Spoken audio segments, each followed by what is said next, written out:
بسم الله الرحمن الرحيم. ومن أحسن قولا ممن دعا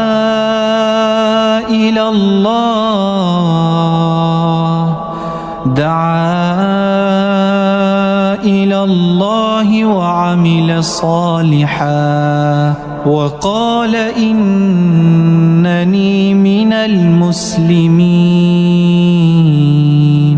ولا تستوي الحسنة ولا السيئة، ادفع بالتي هي أحسن فإذا الذي بينك وبينه عداوة كأنه ولي حميم.